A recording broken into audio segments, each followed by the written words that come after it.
다이어트 시장의 광고가 우리에게 미치는 영향이 얼마나 큰지 유럽의 이 분야 연간 총 매출이 잘 보여주고 있다.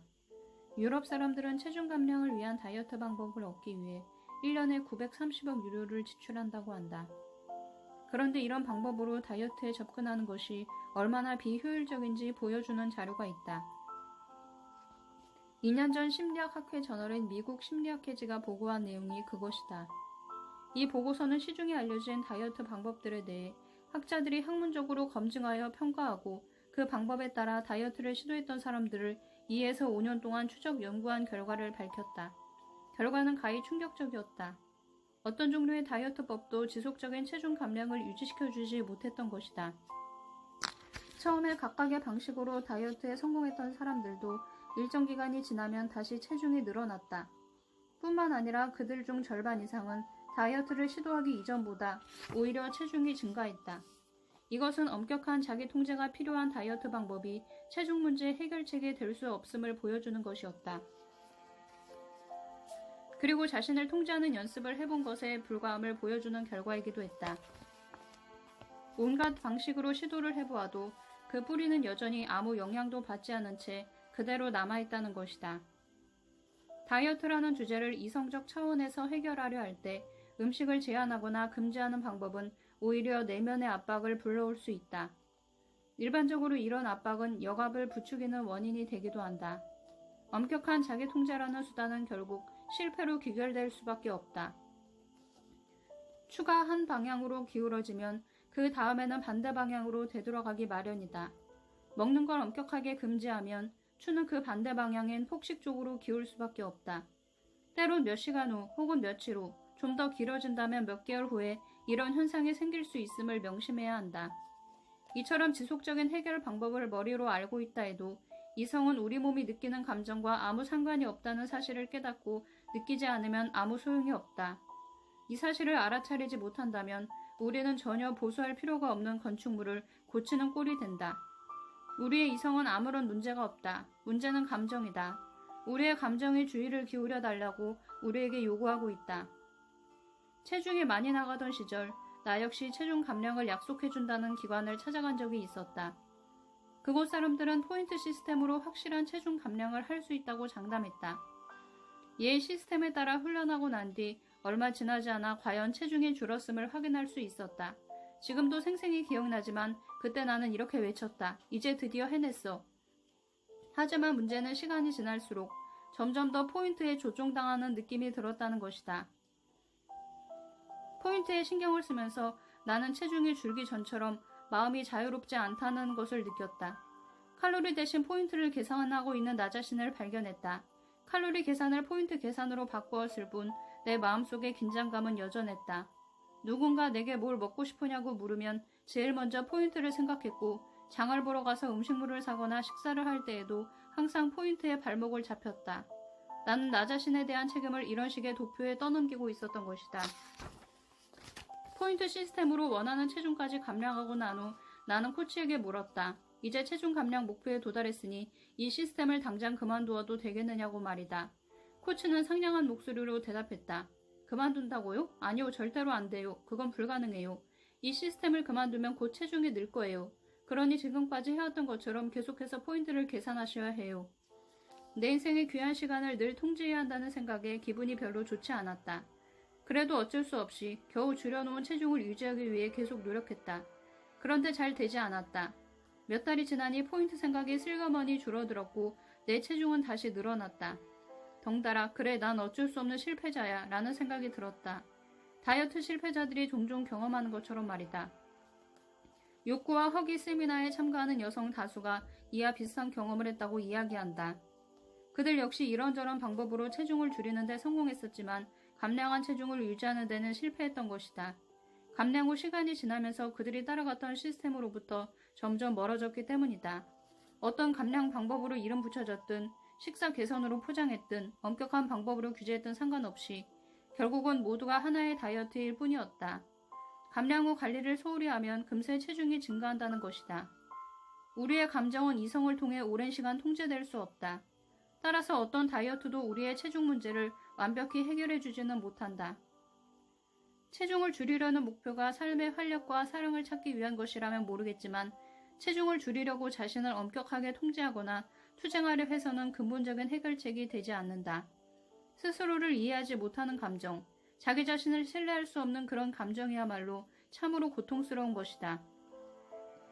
예를 들어 식사를 할 때 우리 안에 우리 자신의 의지보다 더 강한 무언가가 있다면 속수무책이란 생각이 들면서 뭔가에 조종당한다는 기분을 느낄 것이다.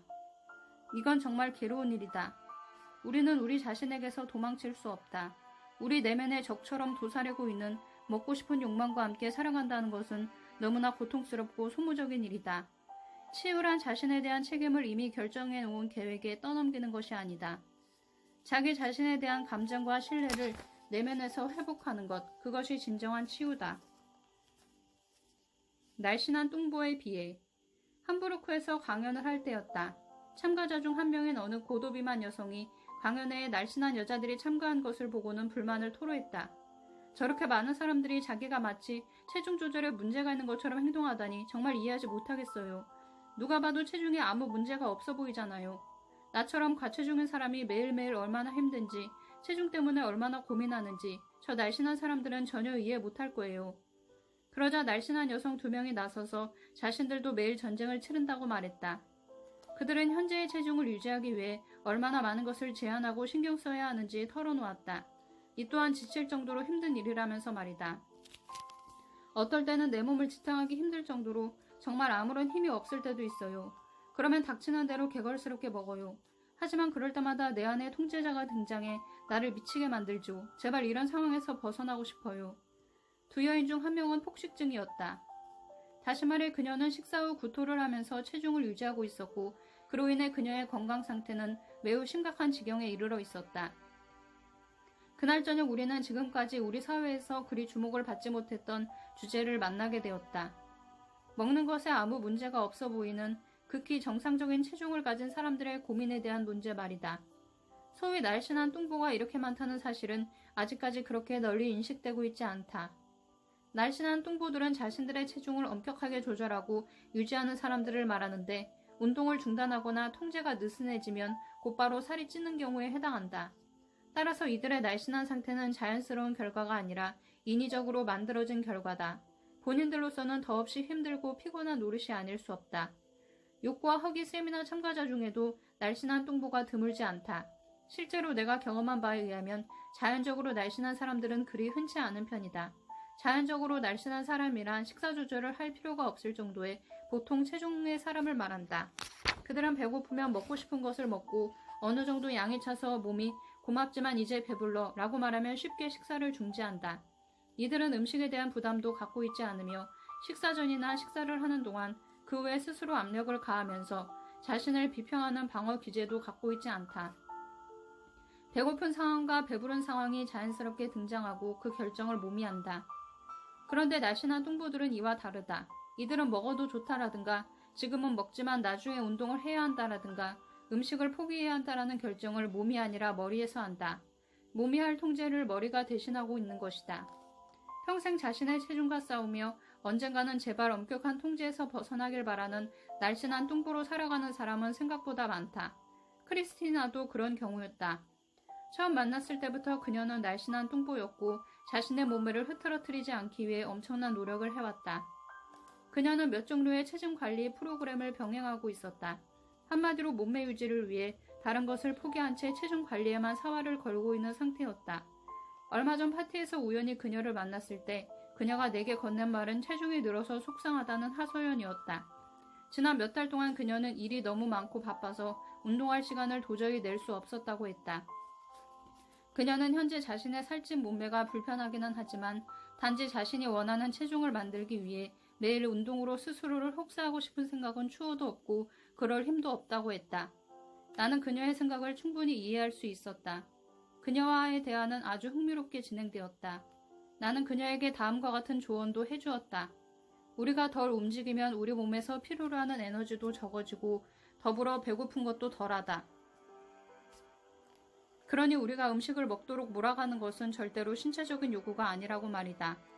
실제로 자신이 편안하게 느끼는 체중을 만들기 위해 스스로를 통제해야 한다는 의견이 지배적인 게 사실이다.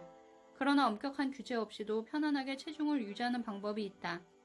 사람들은 누구나 자신이 편안하게 느끼는 체중을 다르게 말한다. 편안하게 느끼는 체중이 어떤 이에겐 몇 킬로그램 더 나갈 수도 있고 또 다른 이에게 몇 킬로그램 더 적을 수도 있다.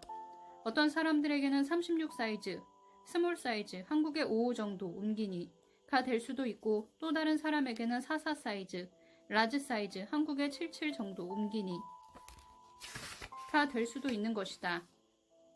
세미나 참가자 중 고도 비만인 한 여성이 있었는데 특이하게도 그녀는 과거에 매우 마른 체형과 비만 체형을 다 겪어본 상태였다. 그녀는 자신이 44 사이즈일 때 가장 편안했다고 기억하고 있었다. 그녀는 개인적으로 통통하고 둥글둥글한 체형이 좋고 38 사이즈는 좋아하지 않는다고 했다. 그녀는 현재 자신이 너무 뚱뚱하지만 만일 20kg 정도 살을 뺀다면 다시 44 사이즈를 입을 수 있을 것이고 그렇게 되는 날이 오길 바란다고 말했다. 섭식 투쟁을 할 때 우리는 정신적인 문제부터 먼저 해결해야 한다.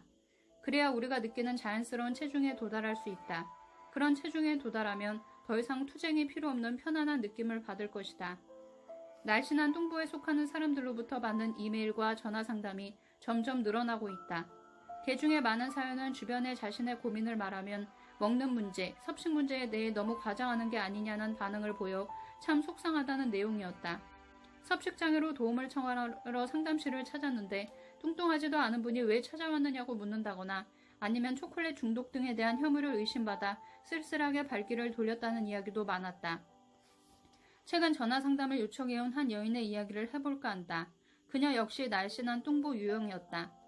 그녀는 운동을 많이 하는 편이고 날씬했는데 건강에 좋지 않은 식습관 문제를 가지고 있었다. 초콜릿처럼 단 음식을 엄청나게 먹어대고 있었던 것이다. 그 무렵 그녀는 초콜릿 5개로 하루를 버티고 있었다. 작은 조각이 아닌 큰 덩어리 5개를. 점차 몸에서 이상 징후가 나타났지만 도저히 그것을 먹지 않고는 견딜 수가 없다고 했다. 이 여인의 경우 좀 특이하긴 하지만 날씬한 뚱보의 전형적인 예라고 할 수 있다. 체중이 많이 나가는 것과 싸우기 위해 감정적인 섭식 습관을 가지고 있다는 점에서 말이다. 이 여인의 식습관에는 나름대로의 이유가 있었다. 극단적으로 음식을 절제하거나 지나칠 정도로 운동을 많이 하면서 마른 몸을 유지하기 위해 자기 자신과 처절한 투쟁을 벌이고 있었는데 이런 행위에 삶의 에너지를 너무 많이 빼앗기고 있는 것이 문제였다. 그래서 나는 식사와의 투쟁을 영원히 끊어버리고 싶어하는 모든 사람들을 치료 대상으로 삼고 있다. 지나치게 뚱뚱하거나 날씬하거나에 상관없이 말이다. 다이어트를 하려는 이유. 당신이 다이어트를 하려는 이유는 무엇인가? 체중 감량을 간절히 원하는 세미나 참가자들의 소망은 대개 2가지다. 하나는 무엇보다 체중을 덜 먹이는 전쟁을 제발 끝내고 싶다는 것. 그래서 가뿐한 몸으로 삶의 활력을 되찾고 싶다는 것이다. 또 다른 하나는 다른 이들로부터 인정과 사랑을 받고 싶다는 것. 다이어트에 보란듯이 성공해서 자기 자신을 사랑하고 다른 사람을 사랑하고 싶다는 것이다. 규칙과 규범에 맞추어 행동을 변화시키려는 방법으로 체중 문제를 해결하려 한다면 우리는 우리 자신의 적이 되어야 한다. 그래서 스스로와 싸워야 한다. 하지만 그럴수록 우리는 진정 자신이 원하는 것에서 더 멀어질 수밖에 없다. 한쪽에는 삶의 활력과 사랑이, 다른 한쪽에는 투쟁이 마주한 채 서로 문을 닫고 있다. 삶의 활력을 위해 먼저 싸워야 한다고 믿는 사람은 결국 자신의 목표를 이루지 못할 것이다. 날씬해지기만 하면 그땐 내 진짜 인생이 시작될 거야. 체중이 줄면 내게도 멋진 이성 친구가 생길 거야. 살이 빠지면 그땐 나도 나 자신을 진심으로 받아들일 수 있을 거야. 우리가 다이어트를 하면서 품게 되는 생각, 바로 이것이 우리가 원하는 진정한 삶으로부터 멀어지는 요소들이다.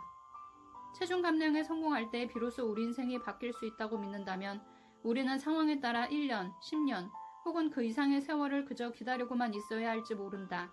인생을 통틀어서 말이다. 그렇다면 우리가 바라는 진정한 삶에 이르지 못하도록 방해하는 요인은 무엇일까? 그것이 반드시 체중일까? 만일 몇 킬로그램의 체중이 진짜 원인이라면 우리는 체중을 줄임으로써 이 모든 문제를 완벽하게 정복했을 것이고 살을 빼기 위한 전투는 영원히 사라졌을 것이다. 더불어 최종적인 삶의 목표를 이루었으니 이후로 아무런 통제를 받지 않으며 체중을 유지할 수 있었을 것이다. 하지만 사실은 그렇지 않다.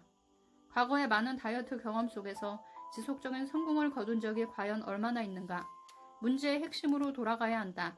그리고 그 문제를 우리 스스로 해결해야 한다. 폭식의 형태로 우리 의식의 문을 두드리는 감정과 욕구는 우리의 일부분이며 서로 떼어놓을 수 없다. 그 문을 두드리고 관심을 가져달라고 부탁해야 하는 사람은 바로 우리 자신이다. 결국 당신이 다이어트를 하려는 이유는 자신의 문제 때문인 것이다.